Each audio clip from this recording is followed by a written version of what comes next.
the time. We have to do these things all the time. Why would I ever leave my job? James? I want my flying skateboard, dagnabbit. Yeah, come on. This is the future. We should have it all.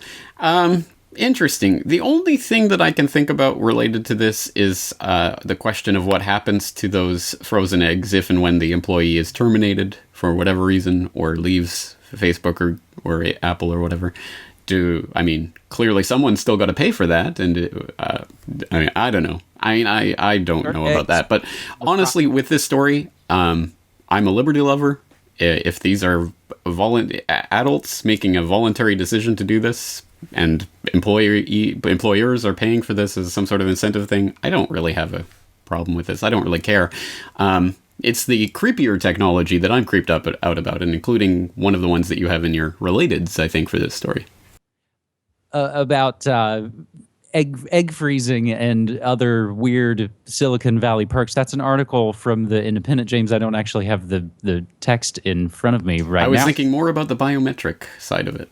Oh, the biometric side. So there are multiple relateds to this first story. And again, so many of these stories, we couldn't put together the show that we do without a lot of the great support that we get from folks submitting stories on Twitter using hashtag #NewWorldNextWeek. So we get this one via Reuters and from our friend at Shane Pollock. This comes from Hungary.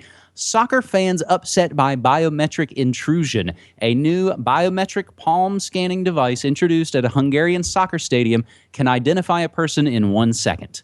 The device, which was introduced to control ticket sales, but has the potential to help curb violence in other European stadiums, has outraged fans now starting to boycott some of the games, James.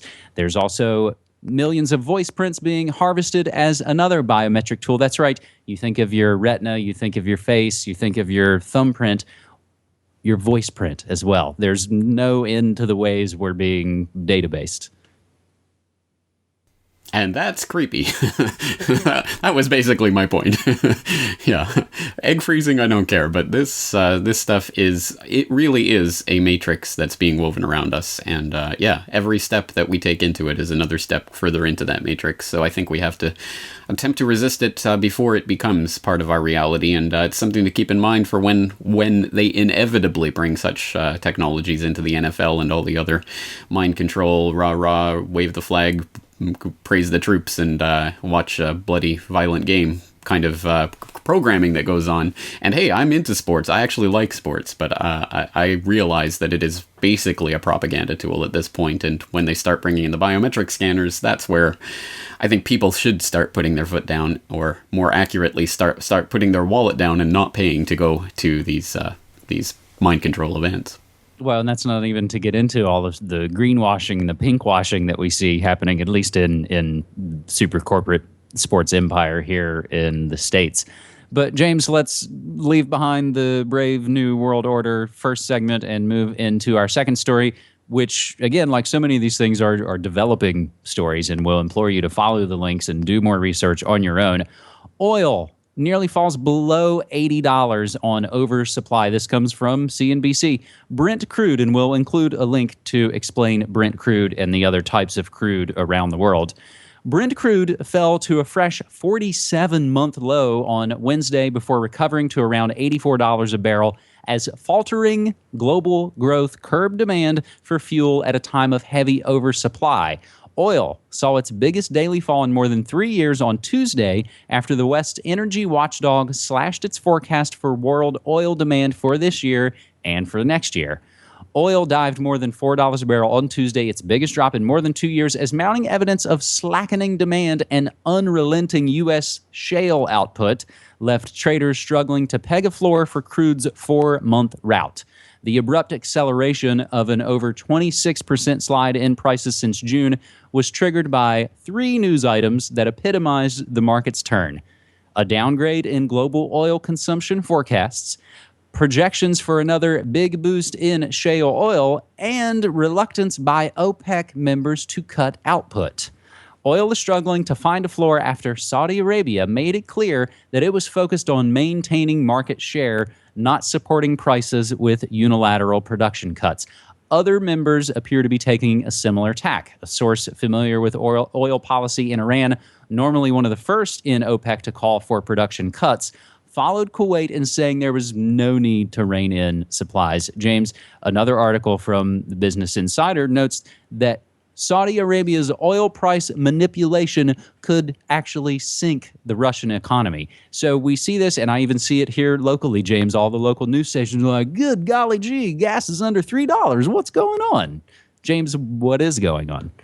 Well, I think there's a lot of things going on here, but it's interesting. I mean, I think that an article you're reading from sort of hints at some of what this is all about. Iran, always one of the first of the OPEC nations to call for production cuts because their break-even price is the highest of all of the OPEC countries. And there's an interesting chart from The Economist that I'll throw into the show notes here so people can check it out that shows the break-even price for various countries based on what their budget is and then what oil price they would need in order to maintain that budget.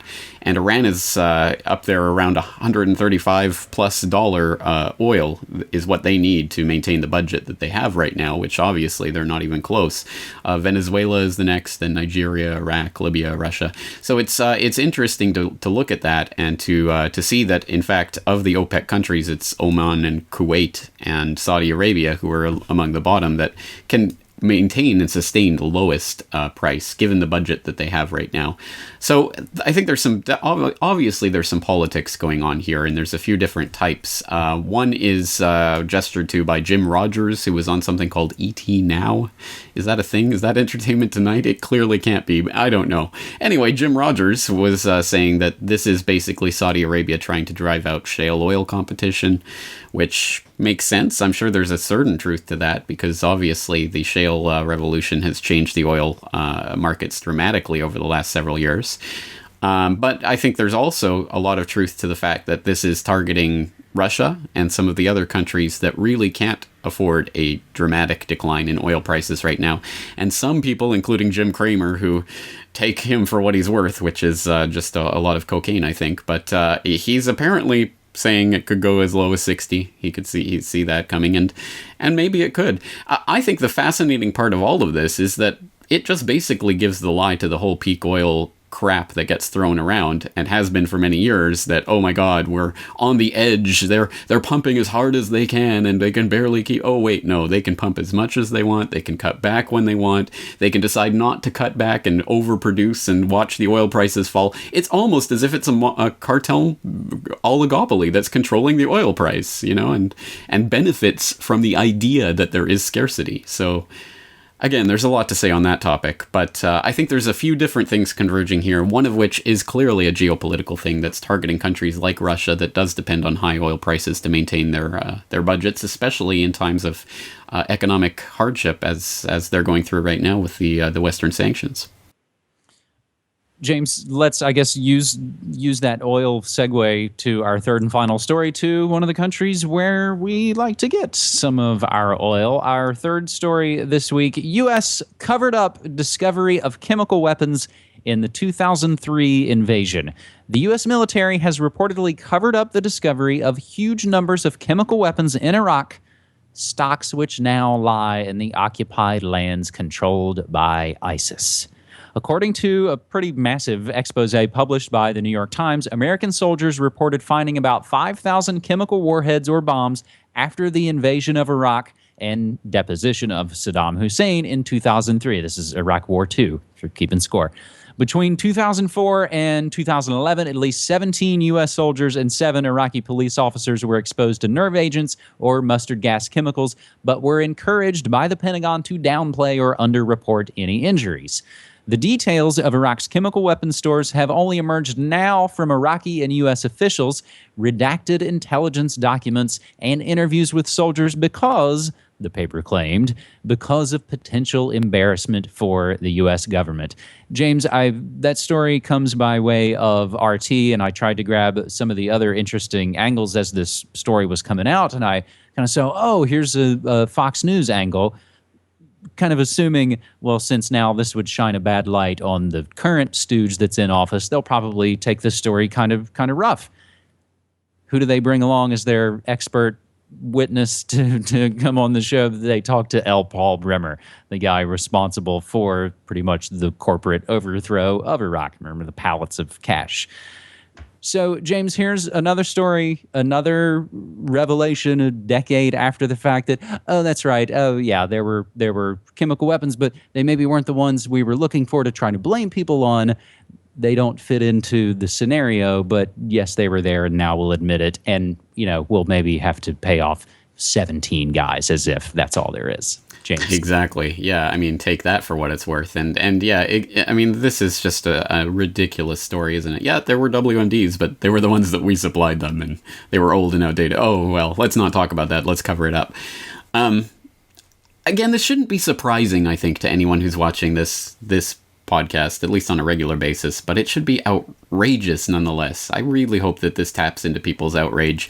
And I'm going to throw in a link to an interesting poll that came out. It shouldn't be surprising that this poll exists, but it found that the Americans were more likely to overstate their opposition to the Iraq War from 10 years ago. So basically, this poll took a current snapshot of what Americans believed their position on the Iraq War was 10 years ago, with 39% saying that they supported the war at that time and 51% saying they opposed it.